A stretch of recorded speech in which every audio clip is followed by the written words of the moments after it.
start with an oval. We want our oval to be really tall, really skinny. It's going to be a lot taller than it is wide. Bruno is a pretty tall, kind of lanky guy, and his head shape really reflects that as well. So you can think of, I don't even want to say an egg, because I would say this is even skinnier than an egg shape. We're going really tall, really skinny with our oval. And you can see I'm building a lot of really messy, sketchy lines into place here. Not just trying to draw one perfect oval and call it a day. That would be nearly impossible. So I'm giving myself a lot of options to work with here. If it looks like an egg that somebody sat on too, that is absolutely okay. We can still work with that. That's totally fine. From our oval here, though, we want to start adding in a few guidelines. Guidelines will be super, super helpful when it comes to placing in all of the features of Bruno's face. We're going to start by cutting our oval right in half from top to bottom. I'm going to split it right through the middle here. And I'm going to let that guideline extend outside the bottom of my oval there as well. We're going to be adding in a little bit of his neck and his shoulders. That way he's not just a floating head in the middle of our paper. So we want to make sure we're going to keep that nice and even. Let's add in, bless you. I want to add in a guideline for his eyes. I would say find the middle of your oval and move a little bit above that. A tiny bit higher than the middle of your oval is where you want to place in this horizontal guideline. We've got more space below this line than we do above. Now let's start building in the general shape or the silhouette of his shoulders and his neck here. Right down at the bottom of my oval, I'm going to start to build in just the teeniest, tiniest little diagonal lines for his neck. He's got a pretty small neck, and a lot of it is going to be covered up by the outfit that he's wearing. On his outfit, he's got a shirt that has like a pretty high collar on it. So a lot of his neck is going to be covered up by that collar of his shirt, so we don't have to build in too much of his neck. Right underneath those little diagonal lines on each side, I'm going to start to build up more diagonal lines. These ones have a much more dramatic tilt in towards the center guideline that I added in earlier. I'm going to pull a number 1 down from the inside of those diagonal lines. And then they'll connect together a little bit further down with this very deep letter V shape. Very deep, curvy letter V. And that's going to give us the inside of the neckline for the shirt that he is wearing. I want to build up a little bit of his shoulders here as well. So very lightly, from right at the bottom of his neck, I'm going to start to pull down like a little half rainbow. This is going to give us a general shape, a general curve for his shoulders. But keep this nice and light, because some of this is going to get covered up by some more outfit details. I'm going to build up another one of those little number 1s on the outside of the shape of his collar there. We've got that more tall piece around his neck. And then right at the bottom of this, I'm going to start creating another letter V shape. Another one of those really curvy, kind of deep set letter Vs, pulling right from the bottom of that collar all the way back into the bottom of that first letter V that we added. In his outfit, he's got a lot of layers to it. There's many, many different layers that go into his outfit. And we want to go ahead and build in a little rainbow right on top of his shoulders here, pulling this down about halfway down the shape that we have already.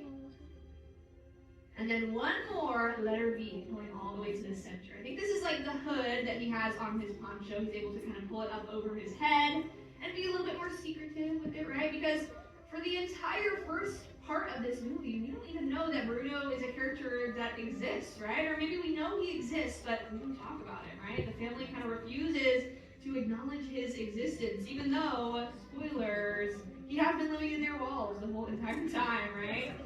So we want to kind of show that he's been layered up, he's been hiding in secret, right? And maybe he's trying to like stay warm too. I bet he probably doesn't have like the best climate control in the walls of Casita, so we want to make sure that he's nice and bundled up with all these layers. I'm going to add in just a few more little arches, like half rainbows down by the bottom of his shoulders to show a bit more of that thread work of his outfit. Now that was a ton of detail that we just added in, so I'm going to go back in to lock in all of these lines into place on my sketch. And when we say locking in our lines or locking in our shapes here, really that is just a fancy way to say we are going back into our drawing, picking our favorite lines and making them nice and dark. We are really trying to make sure that our favorite lines are standing out nice and bold above all of those messy, sketchy lines that we started with. Although this is actually the only place in the entire Disney resort where you are encouraged to be a little bit sketchy. Those 5 people for your pity laughter. It's so nice of you. It really does keep me going. If you're feeling really, really fancy with the spices, you could even give his outfit a little bit of shading here. I'm going to shade in like the collar of his shirt, and maybe a little bit of his poncho, a little bit of his outfit as well. But I want to start focusing on getting a little bit more of the silhouette for our character, building in Bruno's hair to complete the silhouette around his head. One of the really cool things about this movie is that they actually did their homework when it came to wanting to represent every single curl pattern, every single hair texture on that like curl pattern chart. So whether you have like a 3C or a 1A, like all those different numbers that represent the type of curls that you have, every type of curl on that curl chart is actually represented in this movie. And in the My Girl family, there is such a big range of them, right? And Bruno has these more kind of like loose curls or a little bit more like wavy. So we want to build up the volume of his hair shape here. I'm going to start by very lightly kind of giving myself a guide to work with. I'm going to start right from that center guideline and bring this big letter C curve all the way down the side of my oval here. And I just want to tuck it right back behind the shape of his neck. Keep this really light though, because like we said, we are definitely going to want to add in more texture to this. We want to make it look like it has a lot of volume because it has a lot of curl to it. So this is just the very basic, very general shape of how big I want his hair to be. But I'm going to go back into that shape using the outside as a guide for myself. I'm basically going to make it look like a big cloud. I'm going to use a lot of these little wavy lines, little rainbows, letter C shapes. However really you want to do it, there is truly no right or wrong way when you're building in this hair. I would say just use a lot of soft, rounded, wavy lines. That's going to give it that nice, wavy, curly shape to it. Now, one of the things that I love talking about with this character specifically is that they really put a lot of detail and a lot of thought into the things that kind of represent Bruno in this movie. Like we said, he very much has this life of secrecy. We don't know a lot about him until later on in the movie when the family does finally start to talk about Bruno. And with his main color scheme, mostly in his outfit, right? We see this color a lot in his outfit. What is like the main color that he wears? Green, right? That is like pretty much his whole outfit is all different shades of green. And the reason that they chose green to represent Bruno in this movie, Disney actually has this very specific shade of green that they use a lot here in the parks. They've actually trademarked it as this color called Go Away Green. And they'll use it a lot when they're trying to paint a building that they don't really want you to look at.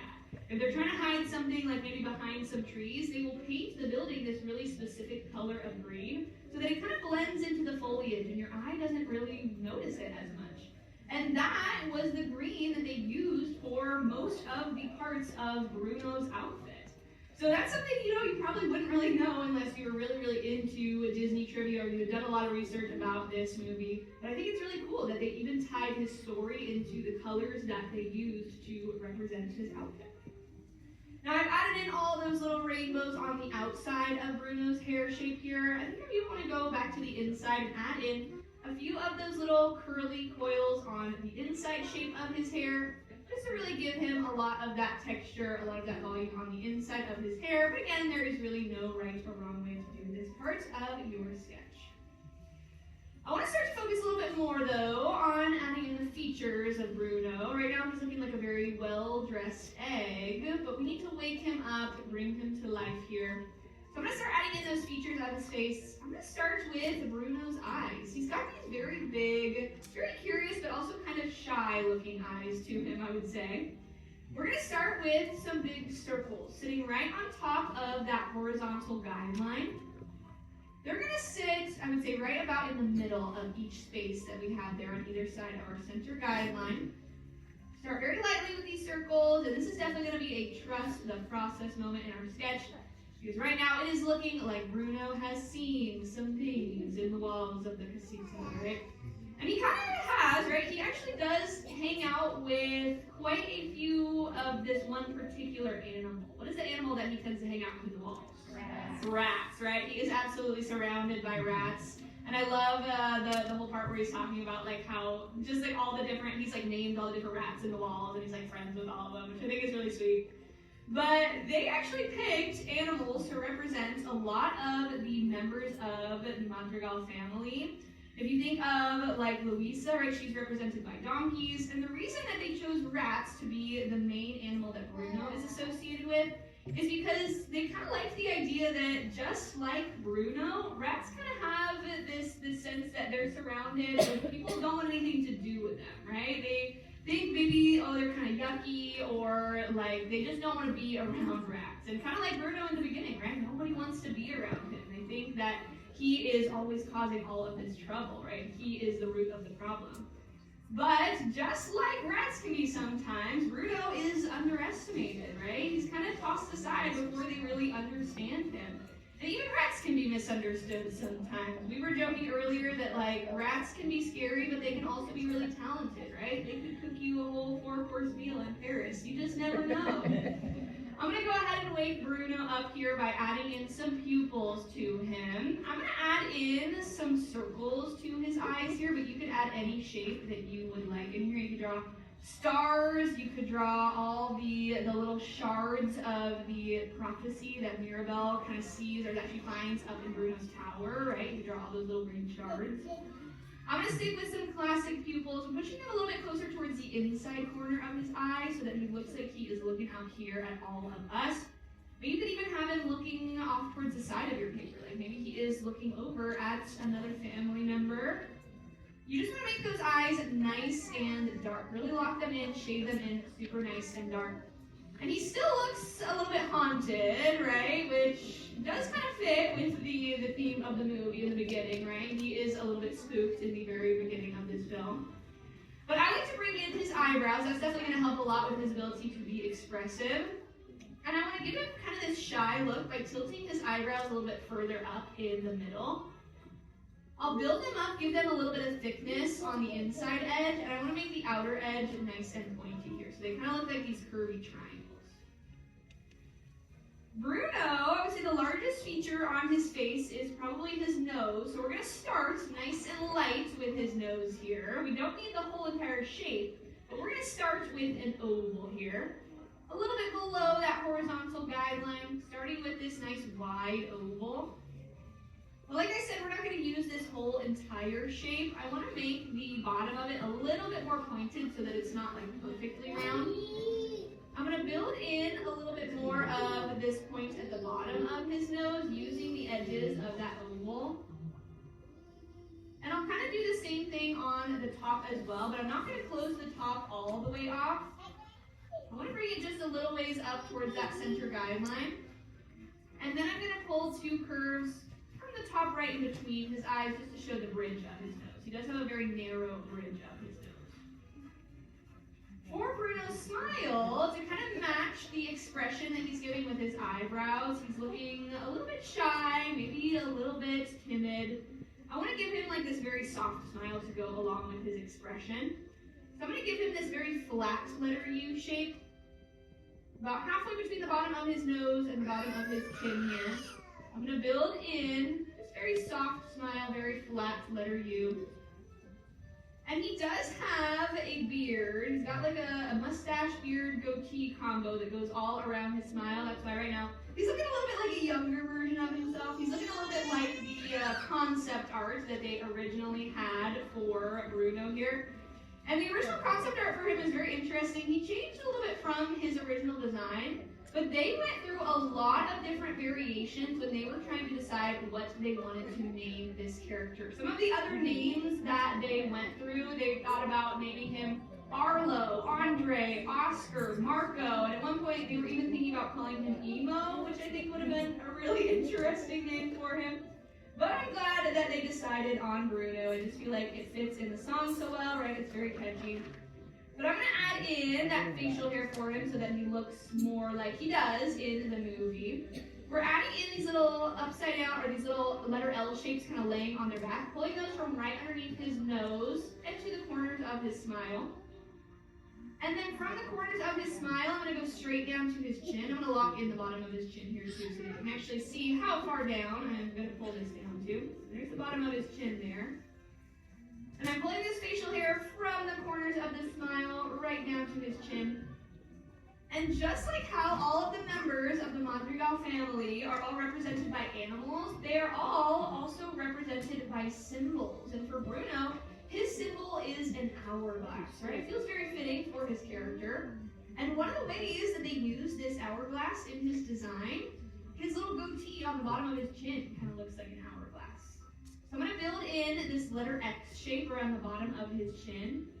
And then I'll shade in the top and the bottom there to give him that little patch of hair. And I can connect the bottom of that right back to the sides of his mustache as well. We're only missing a few more details now for Bruno. I want to show that his hair is kind of falling in front of his face a little bit. So I'm going to have one big curl, kind of pulling from the top of his head shape here and falling right in front of his eyebrow. It's totally okay if it covers up his eyebrow. Maybe it'll even cover up a little bit of his eye too. That is absolutely okay. But you can think of this like you're building in a big, maybe like a number 3 shape. I'm going to have it, looks like mine's going to stop just right above his eyebrow there, and I'll lock that in, or right above his eye shape. I'll lock that in, and then I also want to show a few more little curls, kind of just coming down right along the sides of his head shape here, showing that his hair is covering up the sides of his head as well as his ears. We're not really seeing any of his ears because we're getting those curls kind of falling in front of his face. I'll go ahead and lock all of this into place, and really anything else from here that you want to add on to your sketch of Bruno is going to be extra credit. Some things that I like to do to kind of tie it all together though, he does have a few little wrinkles. He's got some right around the corners of his smile that I'll add in very lightly. And he has also been losing sleep living in the walls of the Madrigal home. So I'm going to add in some little bags right underneath his eyes for him. Lastly, I like to take my pencil on the side and shade in his hair since he does have that nice dark hair tone. I'm going to shade in that little piece of hair in front of his forehead and his whole hair shape as well. We can shade that in. The very last mark, though, that any artist absolutely needs on their drawing is going to be your signature. So make sure that you find somewhere to sign your drawings nice and proud, because you just completed your very own portraits of the only character that we don't talk about, or we didn't talk about, but then we did talk about, and then we did also draw him. It's Bruno! Yes! Okay, don't forget to sign. And in the end, I want to know, everybody, did you have fun?